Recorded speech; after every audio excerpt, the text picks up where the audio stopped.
فأنا ناصح لإخواني بالصدع بالحق تبيض وجوههم. السكوت في مسألة الحزبية يضرها، فاصدع بما تؤمر وأعرض عن المشركين. سلامي على دماج ورجالها والشيخ يحيى ودار العلم يا سعد بانيها. Bismillahirrahmanirrahim. Alhamdulillahirabbil alamin. Wassalatu wassalamu ala rasulihil amin wa ala alihi wa ashabihi ajma'in, amma ba'd.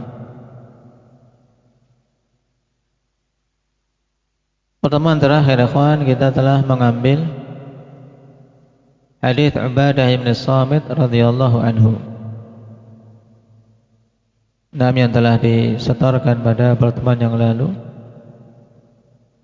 Tapi satu baca lagi tanpa sanad. Iqra ya kashfikum warfa' sautak.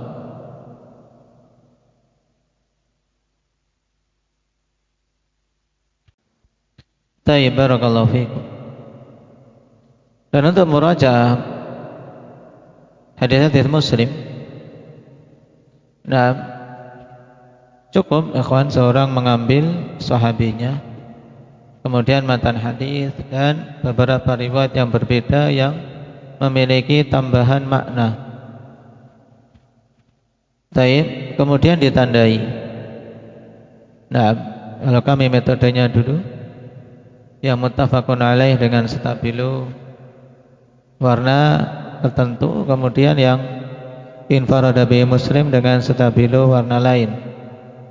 Misalnya ambil kuning dan hijau, sehingga ketika murajaah cepat. Seperti hadis ini Ubadah bin Samit muttafaqun alaih atau infarada bi Muslim. Hadis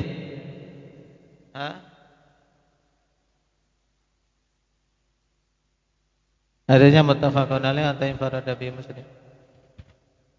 Hadis muttafaqun alaih untuk riwayat ini. Muttafaqun alaih. Sahabinya ketika murajaah, yang penting sahabinya yang dilihat. Cara mudahnya menggunakan stabilo. Hijau muttafaqun alaih kalau saya. Kuning infarada bi Muslim, sehingga sekilas murajaah sudah bisa membedakan antara yang muttafaqun alaih dan infarada bihi Muslim. Kemudian riwayat yang berbeda di garis ditandai seperti hadis Ubadah ini. Man qala asyhadu an la ilaha illallah wahdahu la syarika lah wa anna Muhammadan abduhu wa rasuluh wa ana Isa abdullahi wa ibnu amatihi wa kalimatuhu alqaha ila Maryam wa ruhum minhu wa anna al-jannata haqqun wa anna an-nara haqqun adkhalahu Allahu min ayyi abwabil jannati tsamaniyati sya'. Ini riwayat pokok. Kemudian riwayat tambahan, ada tambahan faidah, yaitu fa fi riwayatin adkhalahu Allahu ala ma kana adkhalahu Allahul jannah ala ma kana min amal. Untuk menunjukkan bahwasanya dalam kondisi amalan bagaimanapun, yang penting dia mati di atas akidah tersebut, Allah Subhanahu wa taala akan masukkan dia ke dalam surga. Ala ma kana min amal. Baik. Maka hadis ini termasuk hadis yang sangat menjanjikan dan menggembirakan bagi ahli tauhid. Cuman bagi yang salah dalam memahami akan menjadikan sebagian orang tertipu. Akhirnya tidak peduli dengan amalan, sehingga beralasan yang penting tauhid, tapi amalannya tidak dia perhatikan. Oleh karena itulah akhwan, pada riwayat yang akan kita baca malam hari ini, Ubadah bin Samit radhiyallahu anhu sampai mengakhirkan untuk menyampaikan hadis. Dikarenakan khawatir manusia salah dalam memahami. Kita baca.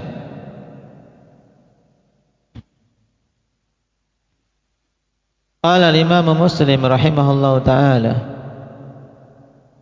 haddatsana Qutaibah ibnu Sa'id Al-Thaqafi thiqatun thabtun. Qala haddatsana Laits ibnu Sa'd ibn Abdurrahman Al-Fahmi thiqatun faqihun imam, nama Laits bin Sa'd. An Ibnu Ajlan, namanya Muhammad Ibnu Ajlan Al-Qurashi rahimahullahu ta'ala.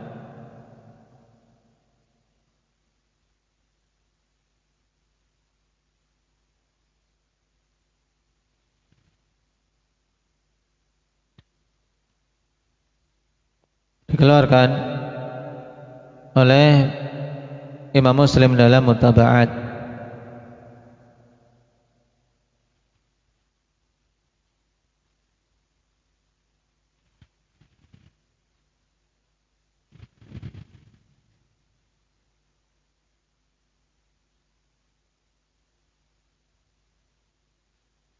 Seorang yang tingkatannya shaduk.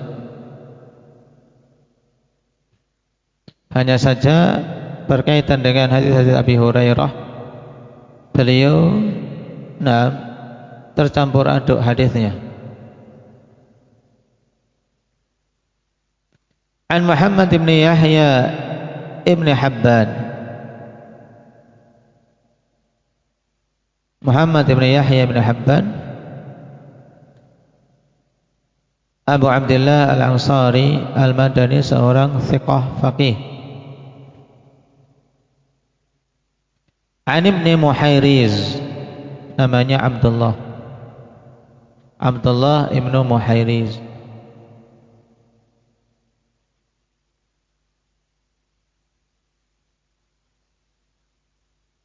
Thiqatun abid, tinggal di Baitul Maqdis.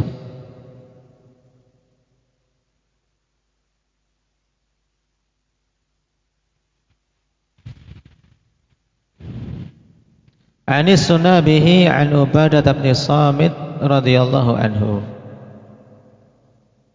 As-Sunabihi ikhwan, seorang tabi'i kibar. Dan pada kisah perjalanan As-Sunabihi yang namanya adalah Abdurrahman ibnu Usailah. Abdurrahman ibnu Usailah Abu Abdullah As-Sunabihi, termasuk kibarut tabi'in. Padanya ibrah kawan, bahwasanya semua upaya yang dilakukan oleh manusia kembalinya kepada takdir Allah Subhanahu wa ta'ala. Dalam artian manusia hanya bisa berusaha. Dan Sunabihi ini rihlah, karena beliau hidup mendapati masa Nabi sallallahu alaihi wasallam. Nah, melakukan rihlah untuk bisa bertemu dengan Nabi dan menuntut ilmu di sini beliau. Tapi belum sampai di Madinah, beliau masih di jalan, yaitu sudah sampai Juhfah, masih sekitar 5 malam atau 6 malam perjalanan masa itu. Taib, Rasulullah sallallahu alaihi wasallam sudah wafat. Berarti tinggal sedikit saja. Tapi demikianlah takdir Allah Subhanahu wa ta'ala. Oleh karena itulah akhwan, seorang selama masih memiliki kesempatan, jangan sampai kesempatan tersebut disia-siakan.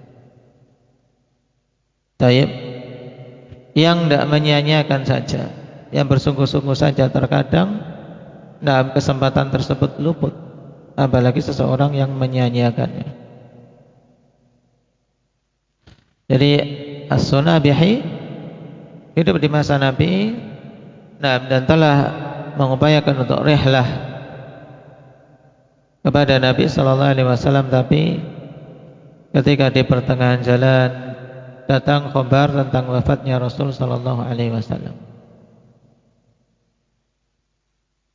Dan akhirnya mengambil ilmu dari sederetan para sahabat-sahabat kibar seperti Abu Bakar dan Umar, Ali, Bilal serta yang lainnya.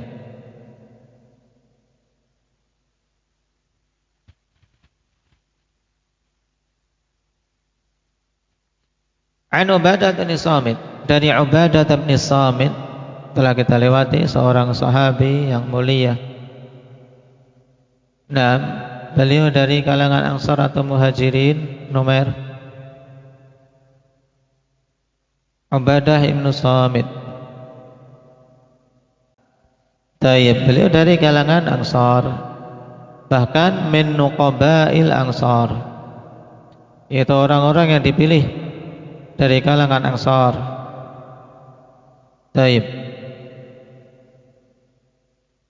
Annahu qala dakhaltu alaihi wa huwa fil maut fabakaitu. Sunabihi mengatakan, aku menemui Ubadah bin Samit dalam keadaan beliau saat itu fil maut, yaitu dalam kondisi telah datang tanda-tanda kematian. Fabakaitu, maka aku pun menangis. Dan memang diantara momen akhwan yang banyak menjadikan seseorang teringat kematian, kemudian pada sebagian orang menjadikan sebab dia taubat, adalah ketika menunggui orang yang sedang menghadapi kematian. Dan tangisan As-Sunabihi ini dikatakan oleh para pensyarah hadis, buka'uhu ta'assufan ala ma faqadahu minal intifa'i bih wa lima ra'ahu min karbil mauti alaih. Jadi beliau menangis dari sekian kemungkinan yang ada, yang paling nampak adalah menangis karena merasa kehilangan untuk bisa mengambil kemanfaatan dari ulama besar ini. Siapa yang tidak merasa kehilangan dengan meninggalnya ulama, meninggalnya orang-orang yang bisa menyampaikan kebaikan kepada umat, orang-orang yang bisa memberikan nasihat. Maka beliau menangis. Juga yang kedua dikarenakan apa yang beliau lihat berupa beratnya seorang ketika menghadapi kematian. Dan mengingat kembali dirinya ketika kelak menghadapi yang seperti itu. Maka beliau menangis. Faqala mahlan lima tabki. Maka Ubadah bin Samit kemudian mengatakan, mahlan lima tabki. Yaitu berhentilah, kenapa engkau menangis? Ya.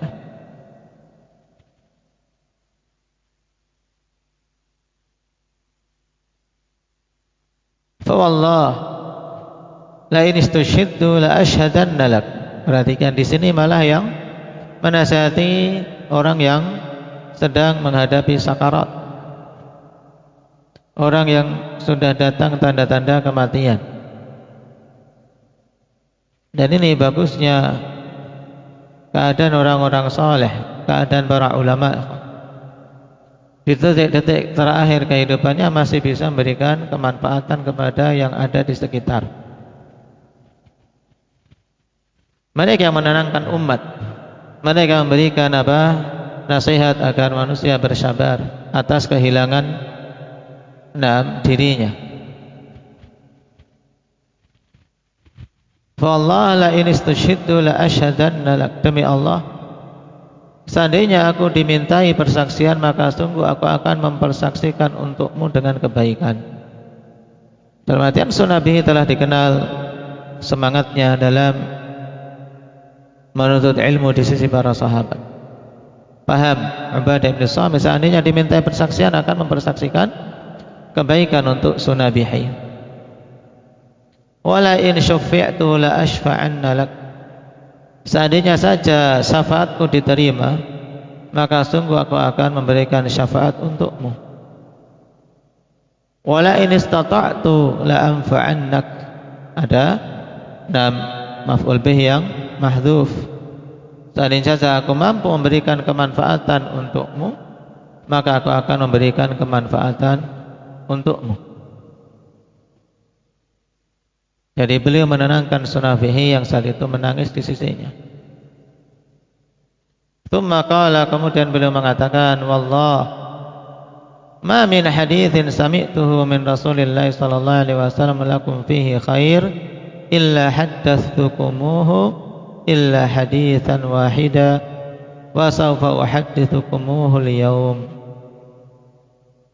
Demi Allah, tidaklah ada satu hadis pun yang aku dengar dari Rasulullah sallallahu alaihi wasallam yang bagi kalian padanya kebaikan kecuali telah aku sampaikan kepada kalian, kecuali satu hadis saja. Dan aku akan menyampaikan hadis tersebut kepada kalian saat ini. Waqad uhita bi nafsi, sungguh aku telah telah pada kondisi yang harapan untuk bisa hidup terus sangat kecil. Ini maksud waqad uhita bi nafsi. Yang asal penggunaan waqad uhita, ikhwan, yaitu pada kondisi seorang yang telah dikepung oleh musuh. Uhita, ya, aku telah dikepung oleh musuh, tidak ada kemungkinan selamat. Nah, ini maksudnya. Sebagaimana pula kondisi beliau, yaitu sungguh kematian sudah sangat dekat dengan diriku.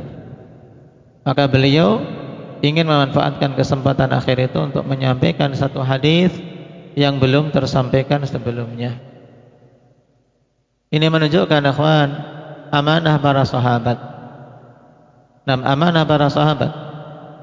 Sehingga tidak ada satu perkara pun yang padanya kemaslahatan bagi ummah kecuali mereka sampaikan kepada umat ini. Walaupun terkadang untuk menyampaikannya menunggu waktu yang memang tepat. Maka hadis ini juga, ikhwan, dalil tentang dibolehkannya takhirul bayan ila waqtil hajah. Takhirul bayan ila waqtil hajah, yaitu mengakhirkan penjelasan sampai waktu yang dibutuhkan. Itu boleh. Bahkan masyru' pada kondisi seperti ini, ketika kalau disampaikan belum ada kebutuhan malah menimbulkan fitnah. Adapun yang terlarang yaitu takhirul bayan an waqtil hajah. Kalau sudah dibutuhkan penjelasan, maka tidak boleh diakhirkan, maka harus dibedakan. Perbedaannya antara ila dan an. Kalau takhirul bayan an waqtil hajah, hukumnya apa? Hukumnya apa, Fadil? Boleh atau tidak boleh? Tidak boleh, muharram. Mengakhirkan penjelasan pada saat dibutuhkan itu muharram dan tidak boleh di dalam syariat kita. Tapi takhirul bayan ila waqtil hajah ini boleh. Akan dituntut oleh seorang penasihat, seorang dai, untuk apa? Memperhatikan sisi ini. Karena terkadang suatu hal disampaikan ketika mereka tidak butuh, tidak akan masuk. Tapi ketika butuh, disampaikan penjelasan padanya, maka itu akan semakin kuat tertancap pada diri orang yang mendengar. Di sini, ya kawan, Ubadah bin Samit mengakhirkan untuk menjelaskan atau menyebutkan hadis ini. Kenapa? Karena beliau melihat kalau disampaikan sebelumnya khawatir manusia belum siap. Khawatir nanti akan timbul orang-orang yang hanya menyandarkan pada zahir dari hadis, yaitu yang penting syahadatain, bersaksi asyhadu alla ilaha illallah wa asyhadu anna Muhammadar Rasulullah. Sudah tidak memperhatikan amal. Pada sebagian orang-orang yang lemah imannya akan seperti ini. Makanya ketika telah diketahui manusia siap untuk bisa memahami hadis ini dengan benar, beliau sampaikan. Qala sami'tu Rasulullah sallallahu alaihi wasallam yaqul, man syahida an la ilaha illallah wa anna Muhammadar Rasulullah harramallahu alaihi an-nar. Siapa saja mempersaksikan bahwasanya tidak ada ilah yang hak untuk diibadahi kecuali Allah dan bahwasanya Muhammad itu Rasulullah, maka Allah haramkan atasnya neraka. Hadisnya pendek. Yang kecil-kecil yang menghafal cukup menghafal hadis ini akhirnya. An Ubadah bin Samit radhiyallahu anhu. Qala man syahida an la ilaha illallah atau qala Rasulullah sallallahu alaihi wasallam man syahida an la ilaha illallah wa anna Muhammadar Rasulullah harramallahu alaihi nar. Ini sangat penting. Syarat untuk seorang terbebas dari neraka. Siapa saya mempersaksikan la ilaha illallah dan Muhammad Rasulullah, Allah haramkan atasnya neraka. Dan pengharaman atas neraka ini ikhwan terbagi menjadi dua. Nah, pengharaman yang mutlak dalam artian memang Allah haramkan neraka untuk menyentuhnya. Tidak masuk ke dalam neraka sama sekali.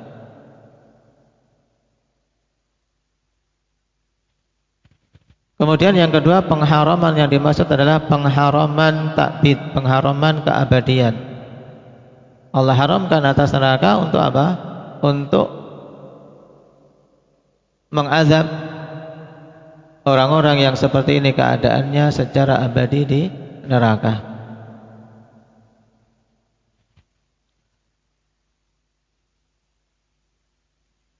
Sehingga dengan ini kita bisa memahami hadis dengan gamblang.